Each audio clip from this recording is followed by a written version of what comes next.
All right, today we're diving into a book that's been a total game changer for millions of people. Stephen Covey's The 7 Habits of Highly Effective People. Let's get right into it. You know, it's a question we all probably ask ourselves. Have you ever had one of those days where you're just running around, ticking things off a list, but at the end of the day, you feel like you didn't really accomplish anything important? Covey says there's a huge difference, and that being truly effective isn't about just working harder. It's a skill, and it's something anyone can learn. So, how do we get there? What's the secret? Well, Covey's whole philosophy is built on this idea he calls the inside-out approach. What that means is that real, lasting change doesn't come from some quick fix or trying to change your behavior on the surface. Nope. It starts from the inside, with your character. This quote really hits the nail on the head. Being effective isn't about learning some personality tricks to get people to like you. It's about building genuine character. Once you have that solid foundation of integrity, of empathy, well, that's when effective actions and great relationships just naturally start to happen. It all starts from the inside. Okay, so here's the roadmap Covey lays out for us. These are the core habits. And it's not just a random list. They build on each other in a really logical way. Think of it in 2 parts. The first 3 habits are all about mastering yourself. That's what he calls the private victory. Then the next 3 habits are about mastering your relationships with other people, the public victory. So let's start where it all begins, the private victory. I mean, think about it. Before you can effectively lead a team or build a strong family, you've got to win that battle inside your own head, right? This is all about self-discipline, having a clear vision, and managing yourself. And the very first habit is to be proactive. This is maybe the most fundamental one of all. It's the idea that you are the one in the driver's seat of your life. Instead of just reacting to what happens to you, you choose how you respond. You take ownership. This is so powerful. It's about focusing your time and energy on the things you can actually influence. You know, your attitude, your choices, your work ethic. And when you do that, you'll find that your ability to deal with all the stuff you can't control gets so much better. Now for habit number 2. Begin with the end in mind. It's like building a house.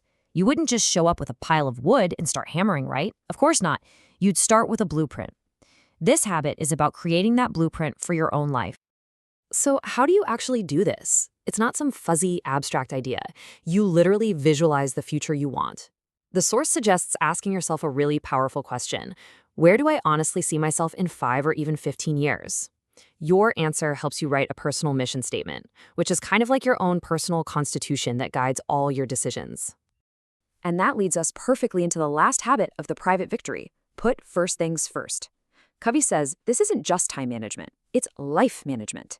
This is where the rubber meets the road, where you take the vision from habit 2 and the proactivity from habit 1 and make it real. And this slide just nails the difference. It's a subtle shift in language, but it's a huge shift in mindset. Most people look at their schedule and try to cram in their priorities. Ineffective. The effective way? You decide on your priorities first, and then build your schedule around them. Game changer. Okay, so once you've started to win that private victory, once you're acting with integrity, you have a clear vision, you're disciplined, now you're ready for the public victory. This is where you take all that inner strength and apply it to how you deal with other people. And it all kicks off with habit 4. Think win-win. Now, this is not about just being nice. It's a deeply powerful mindset that says, I'm not going to succeed at your expense. It's about finding a third way, a better way, where everybody comes out ahead. So a win-win mindset sees life as a collaborative space, not a competitive one. It's based on this idea of abundance, that there's plenty of success to go around. It's a whole philosophy for creating better, stronger, and more lasting solutions for everyone. This next one, man, this is a game changer for communication. Habit 5, seek first to understand, then to be understood. Think about it. Most of us don't really listen.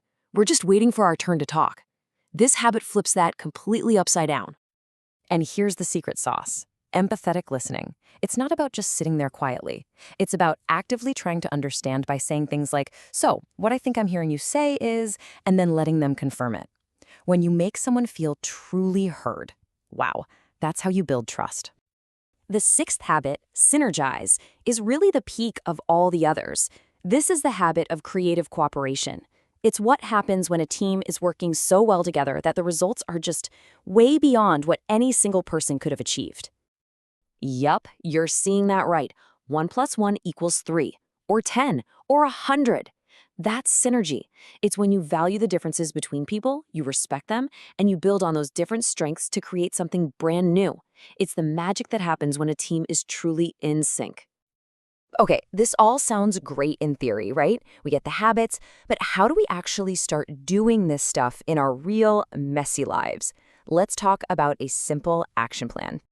Here are 3 really practical techniques to get the ball rolling. First, get super clear on what you want. No vague wishes, specific goals. Second, create that vision, that mind map. That's habit 2 in action. And third, make a conscious commitment in your relationships to always look for that win-win outcome from habit 4. So let's just pull it all together one last time.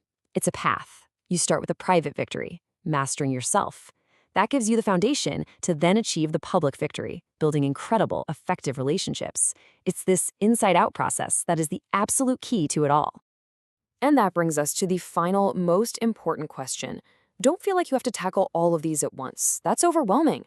Just look at the list and ask yourself, which single habit, if I really started practicing it today, would make the biggest positive difference in my life?